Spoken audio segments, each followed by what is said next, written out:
There I am. Now that was awkward. Did you see me frozen in this like very awkward position? I am back. Welcome to the Producer's Perspective Live. There, a frozen Ken, Mary. Yes, that was me. I'm blaming it on you. It was Mary's fault. I was frozen. Welcome, everybody. How are you? Another episode of the Producer's Perspective Live. Happy Saturday night. It is Saturday night, not on Broadway. We are here with episode number 20. That's right. It's been 20 days, another hash mark in the Broadway shutdown and in this quarantine that we're all in together. We're thrilled we're here. Thanks for joining us. Thanks for so many of you are coming back every single night. I so appreciate it. I am in my Masters sweatshirt, Masters, which is supposed to be this week, not this week.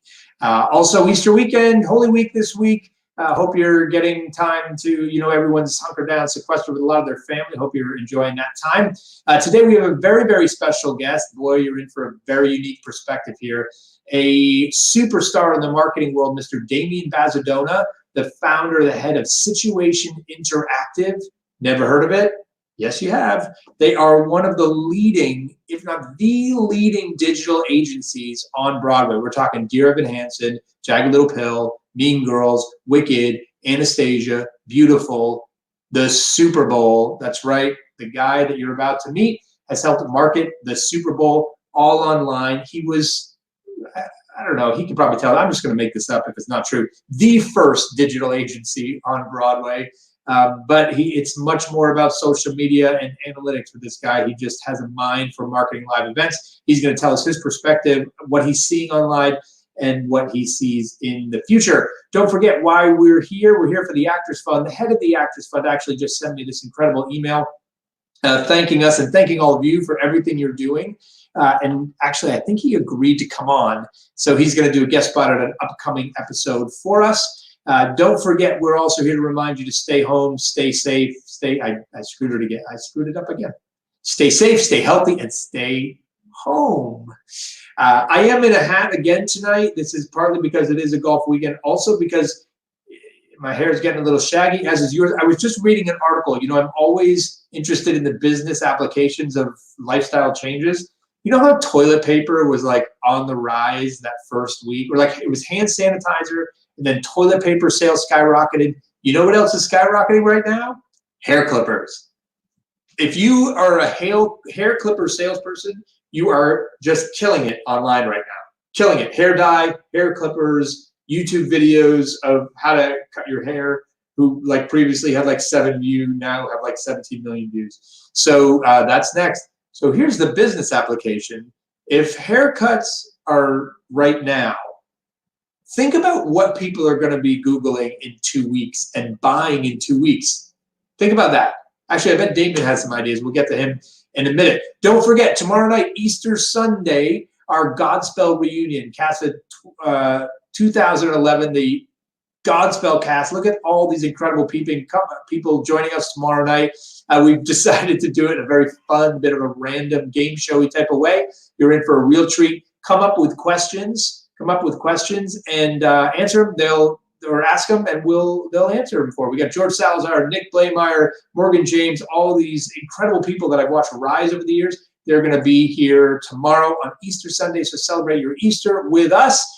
Don't forget, I'm doing that webinar on Thursday. We've had a huge amount of signups for this already, which I love. How theater makers can make the most of their quarantine. I'm going to talk to you about all the expert advice that I've gained from listening to people actually like Damian. Some of the tips are Damian's tips. Don't tell him. All this stuff that I've been learning about how to make the most of this time and applying myself, I'm going to share with all of you on Thursday. Okay, are you ready? Before we get to Damian, do me one favor. Right below, right about there, I think, there's a share button where you're watching. Click share. Click share right now. Share with all your friends. Share it. Let's get some more people on this thing to hear Damian's words, because I'm telling you, he's about to drop some knowledge about what we're going to see when we return. No pressure, Damian, no pressure. Let's see what Damian Bazadona has been up to. Damian, come on down. All right. How are you? I'm good. How are you, Ken? I'm good. You look very good. I like your library back there. Randomly pick a book off a shelf right now. Just grab a book. Don't look. Oh, don't look? Don't look. Don't pick Okay, it. Don't look. I didn't read whatever it is. I can pretty much tell you that. Well, you will now. That's what we'll do for the next 30 Pride and minutes. Prejudice. What is it? Pride and Prejudice by Jane Austen. Oh, how? It's not a marketing book. I'm shocked. Jane Austen.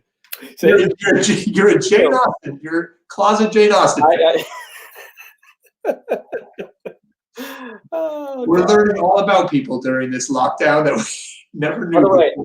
I appreciate the clipper. So I shaved my head, I don't know, a week ago, and it's just pure desperation because I felt like, and I happen to have I've had a pair of clippers, and I haven't shaved my head since I was probably 19 or 20.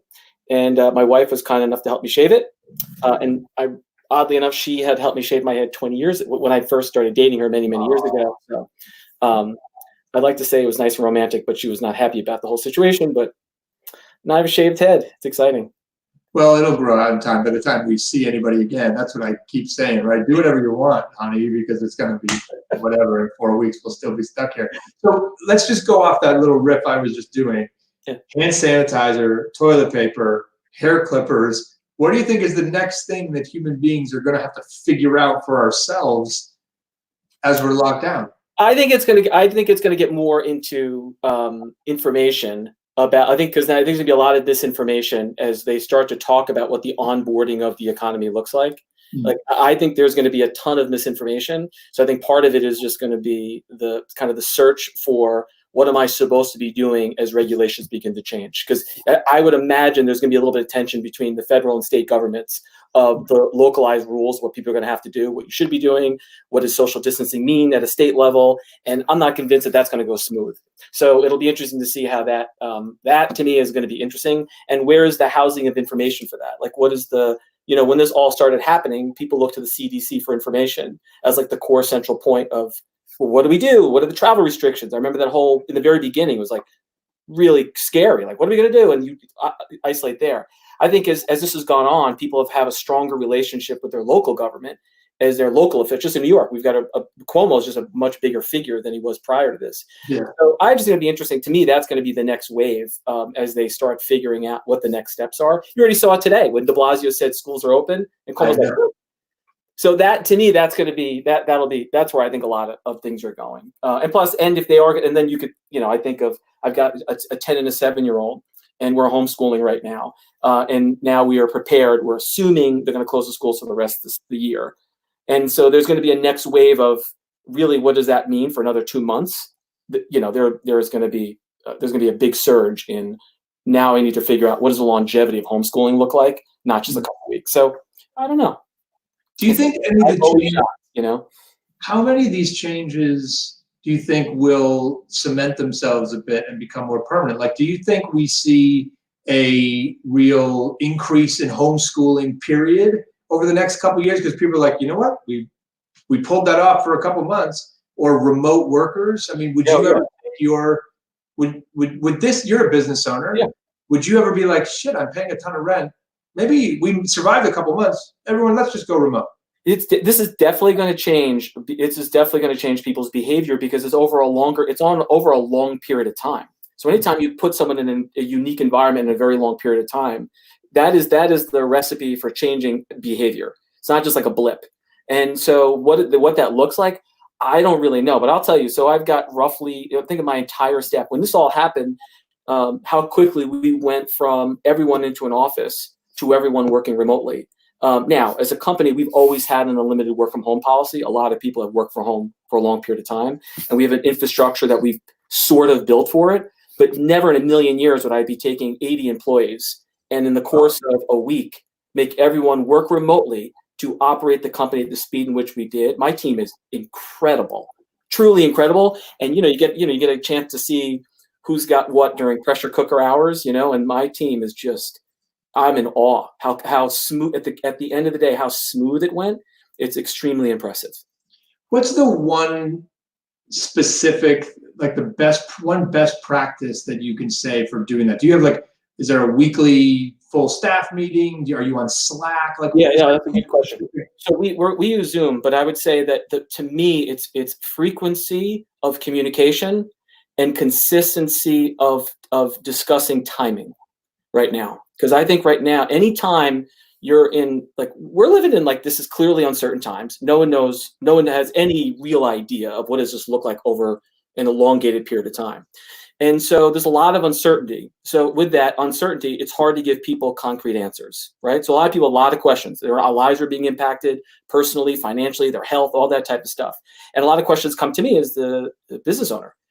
And so my strategy has been, is first off, even when I'm confident in saying, I don't know the answer to something, but I'm also confident in saying, but we'll talk again in 2 weeks. We'll talk again in 4 weeks. I've become very, I think it's very important to look at, like, timelines very carefully. And when will I know more information, and sort of stick to that? Because I don't think it's reasonable to tell people, I just don't know. And it's a fair answer to say I don't know, but that's not that's not a strategy for the long term. So what I'm doing in my company is I've been doing this for May, it'll be 19 years. Ever since we've actually had, in the first 3 or 4 years I was by myself, but let's just say ever since I've had employees, we have always done a State of the Union. Once a month, I stand up in front of the company and I tell them, here's what's happening. It's all like a town hall. And since we've moved remotely, I'm doing them now 2 times a week. I do them on Tuesday morning, Mondays, and we move them around a little bit. Right now it's Tuesdays and Fridays, 2 times a week. And I tell them, here's exactly what I know. We do it by Zoom, and it is incredible. We got everyone logs on, and we just sort of do it that way. It's about 20 minutes. It's in the afternoon, about from 12 to 1. 12 to 12:30. It's no more than a half an hour. And I talk to what's happening. So it's like a consistency of information. And here's what I said I was going to do. Here's where we are, and here's what's next. And if you do that with repetition, and I'm not saying it's perfect, like, because there's still stuff I just don't know. But I will say, last week I told you this, I still don't know the answer. But I feel like that's better than just saying we'll get to it when we get to it, because I think that's a lazy way out of dealing with uncertainty. We just don't know. I don't know.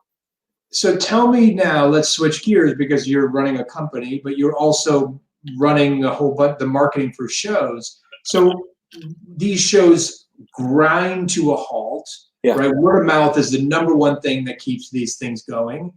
How do you try to keep the ball up in the air for these shows over this period where you don't want to spend advertising dollars, right? Because you don't have income coming in. What do you do? What do you tell your clients to do right now? Well, I think I still think we're in the zone of, we're in a people first moment dealing with a real major crisis. So to me, I'm like, people first, business second. And I can't help but disconnect that point.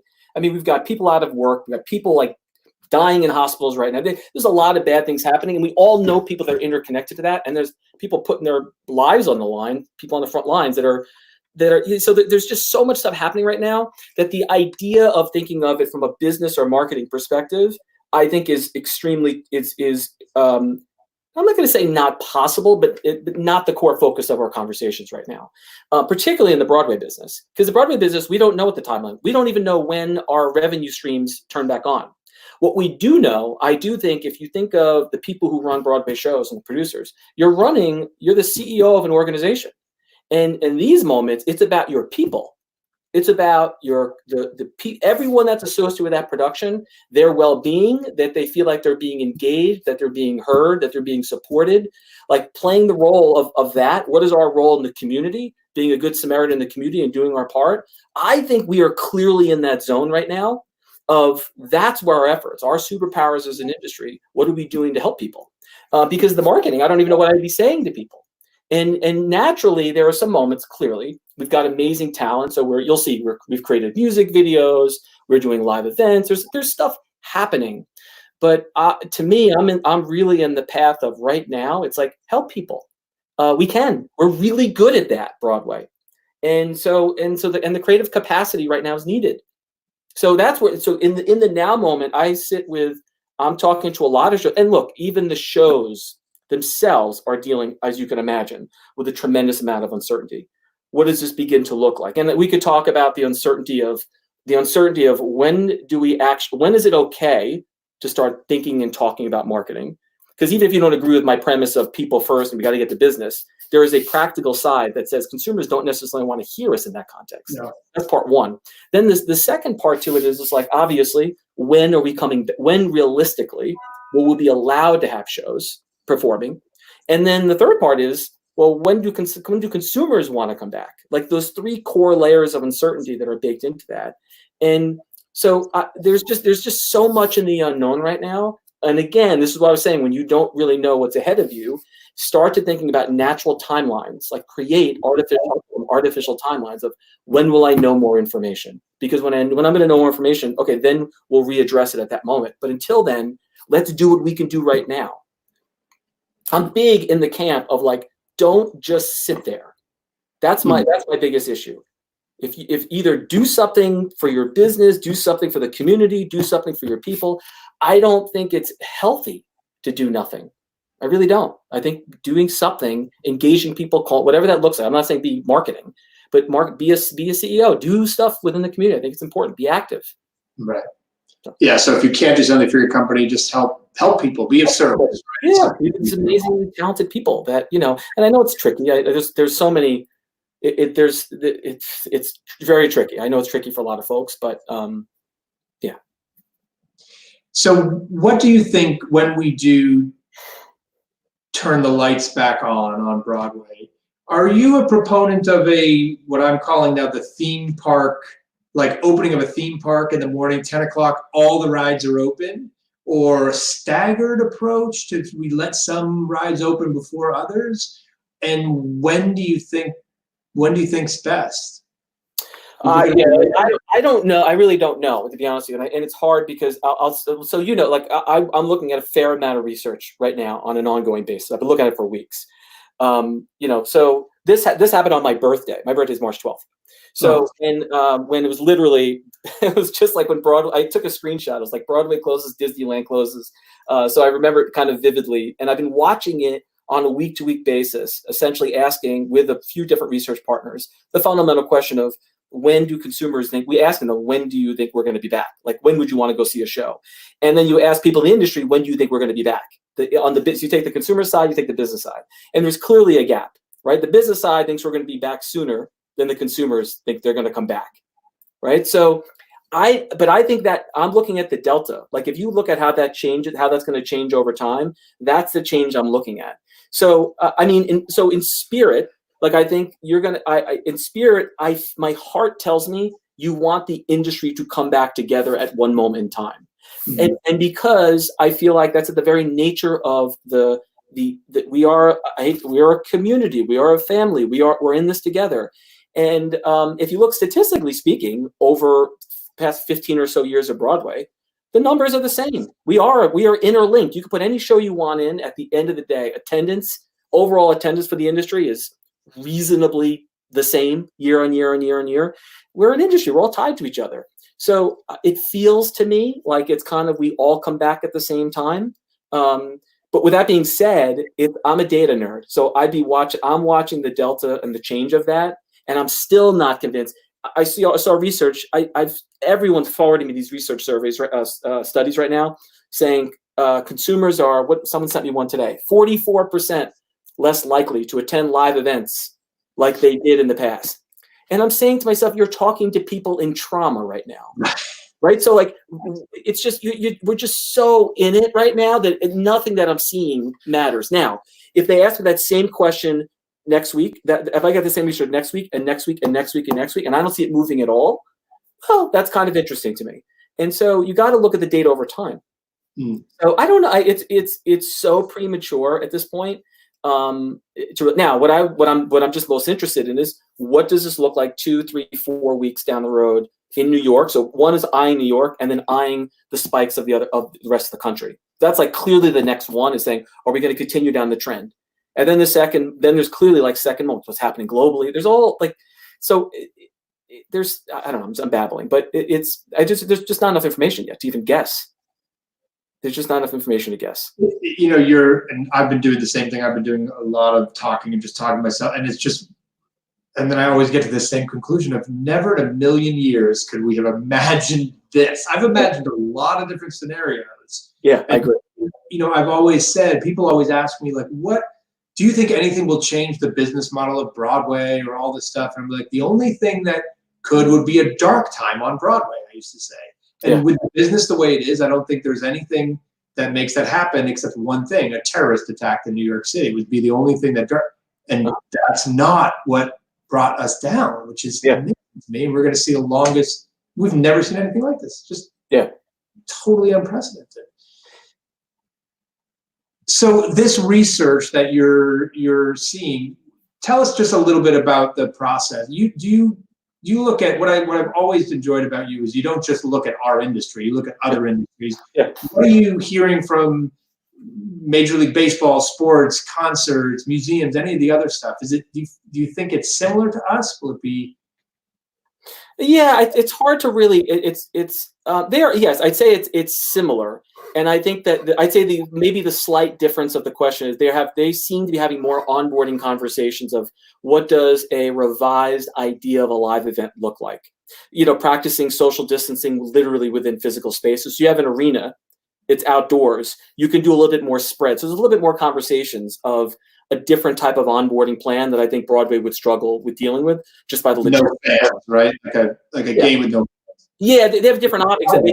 They could do a whole bunch of different things. So, but what I would say is just looking at consumer behavior, you could clearly see, I'll state the obvious, you could see a clear rise in on-demand content, right? So like there's more like the Netflixes of the world and all that are seeing a gigantic surge. But what I would say is interesting in the data though, is that when I think there was a question that asked people, it said like 86% of people said what they do in their spare time has fundamentally changed.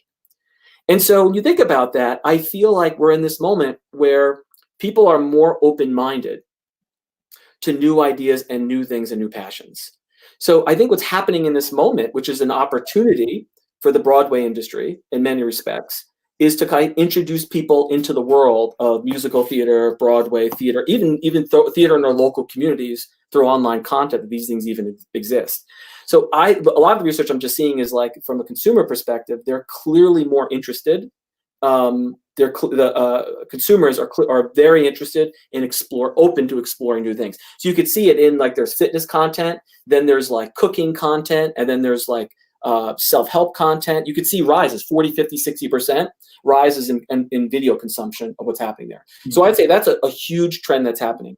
The other thing that I just think is, and I've been wanting to talk about this for years in the Broadway business, is I think technology, I think on the other side of this, technology is going to play a role in the live event business in a bigger way than it has before. Like, I don't think Zoom is going anywhere. I could be wrong. But I think Zoom and the idea of digital, virtual connections like this are now a new kind of norm, right? There's a lot of economies of scale to it. There's a lot of reasons to why you do it. And now we took consumer behavior. I'm on Zoom all day. Everyone is on Zoom all day. So I'm not saying it's great. I'm just saying it's a now new behavior. And you could do it in your pajamas. There's a lot of real savings to that.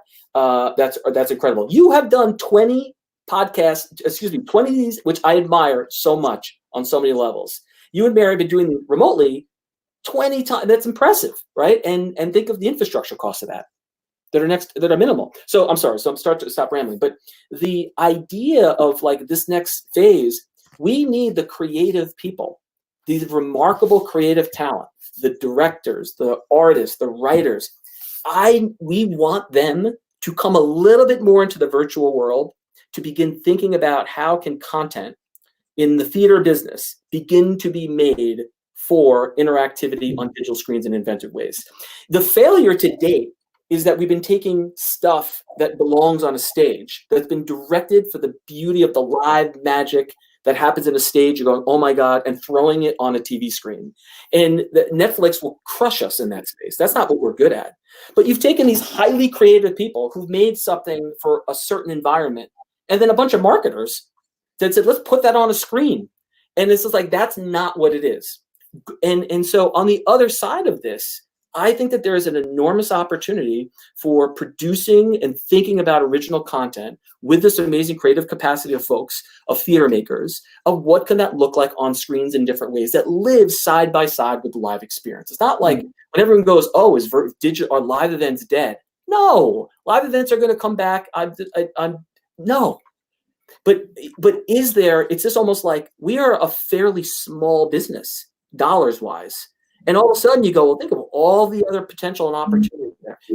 that moment because consumers are open to it. And so I hope we see more of that. I hope that's the conversation I want to see happen. I think it's just exciting. I fucking love that. When you say side by side, do you mean connected to the live event? So there's a live event piece and then a digital piece that works in conjunction with it, or No, just it doesn't need to be. It doesn't.